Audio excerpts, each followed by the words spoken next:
नमस्कार सभी व्यूअर्स को। मैं शशांक दुबे आप सभी दर्शकों का अपने चैनल सनातन एंड साइंस पर स्वागत करता हूं।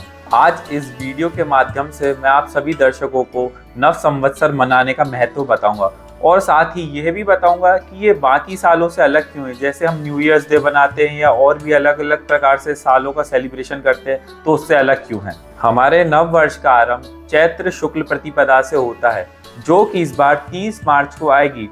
इसी दिन ब्रह्मा जी ने सृष्टि की उत्पत्ति करी थी और भगवान विष्णु ने मत्स्य अवतार लेकर सृष्टि का कल्याण किया था। हमारे सिंधी भाई लोग भी इसके अगले दिन चैती चांद पर्व को मनाते हैं। नए वर्ष का प्रथम दिन होने के कारण यह दिन बहुत ही महत्वपूर्ण है। हालांकि हम अंग्रेजी दास्तां से मुक्त तो हो गए, पर अभी भी हम उनकी मानसिक गुलामी से त्रस्त हैं और हम इसे न्यू ईयर्स डे की भांति बहुत ही धूमधाम से और खुशी से नहीं मना पाते अभी। पर वह दिन दूर नहीं जब कल्चरल अवेयरनेस बढ़ने पर हम इस शुभ दिन की वास्तविकता से परिचित होंगे और इस पर्व को राष्ट्रीय पर्व की तरह मनाएंगे। हमारा यह साल जो सूर्य और चंद्र के माध्यम से एक सुस्थिर संवत्सर है, इसके अलावा बाकी सारे साल सब ही अधूरे हैं। उदाहरण के तौर पर हम सूर्य संवत्सर को लेते हैं।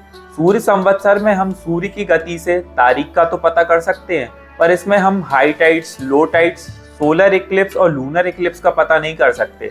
ऐसे ही जनवरी, फरवरी आदि महीने भी इनकम्प्लीट ही होते हैं। वहीं चंद्र गणना में यह डिफेक्ट नहीं है। यहाँ हम सूर्य ग्रहण, चंद्र ग्रहण, हाई टाइड्स और लो टाइड का पता कर सकते हैं। जैसे कि चंद्र ग्रहण हमेशा पूर्णिमा को ही होता है और सूर्य ग्रहण हमेशा अमावस्या को ही होता है, पर मौसम के कैलकुलेशन में चंद्र गणना भी फेल हो जाती है। सूर्य और चंद्र दोनों गणनाओं का माध्यम निकालकर श्रावण गणना का प्रादुर्भाव हुआ, जो कि सोलर सिस्टम के प्लैनेट्स की रिलेटिव पोजीशन और स्पीड का कैलकुलेशन से पता चलता है। आप सभी व्यूअर्स ने ये तो अवश्य ही नोटिस किया होगा कि तिथियां घटती बढ़ती रहती हैं। जैसे कोई तिथि 2 दिन तक रहती है या अगले दिन तक शिफ्ट हो जाती है, और कुछ दिन ऐसे होते हैं जिनमें एक ही दिन में 2 तिथियां आ जाती हैं। परंतु तिथियां चाहे घटे या बढ़े, पर सूर्य ग्रहण तो हिंदुओं की अमावस्या को ही होगा और चंद्र ग्रहण पूर्णिमा को होगा, क्योंकि ये पूरा कैलकुलेशन वैदिक विज्ञान पर बेस्ड है और हमारे ऋषियों द्वारा बनाया गया है।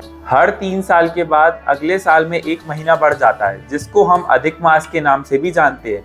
परंतु वसंत ऋतु, जो कि चैत्र और वैशाख में पड़ती है, उसी ऋतु में पेड़ों में फल अंकुरित होते हैं, जिसको हम स्प्रिंग सीजन बोलते हैं।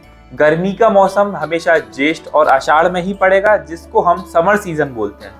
श्रावण और भाद्रपद के महीने में बारिश आती है, जिसको मॉनसून के नाम से भी जाना जाता है। आश्विन और कार्तिक के महीने में पत्तियां और वन अपना स्वरूप बदलते हैं, इसको हम ऑटम के नाम से भी जानते हैं। वहीं मार्गशीर्ष और पौष मास में कड़कड़ाती ठंड पड़ती है, जिसे हम विंटर सीजन बोलते हैं, और माघ और फाल्गुन में पतझड़ का मौसम होता है। इस साइंटिफिक पर्सपेक्टिव से हमारा ये नव संवत्सर बाकी सभी नव संवत्सरों की अपेक्षा नेचुरल, कंप्लीट और साइंटिफिक है। महाराज विक्रमादित्य ने भारत को विदेशी पंजों से मुक्त करने के लिए विक्रम संवत्सर को प्रारंभ किया। अतः उस हिंदू आदर्श सम्राट की परम पावन हिस्टोरिकल मेमोरी होने के नाते भी ये हम भारतीयों के लिए बड़ा ही इम्पोर्टेंट मूवमेंट है। इस प्रकार यह दिन हमारा धार्मिक, ऐतिहासिक और वैज्ञानिक पर्व के रूप में निश्चित होता है। इसलिए हम भारतीयों को इसे बड़े ही उत्साह के साथ मनाना चाहिए।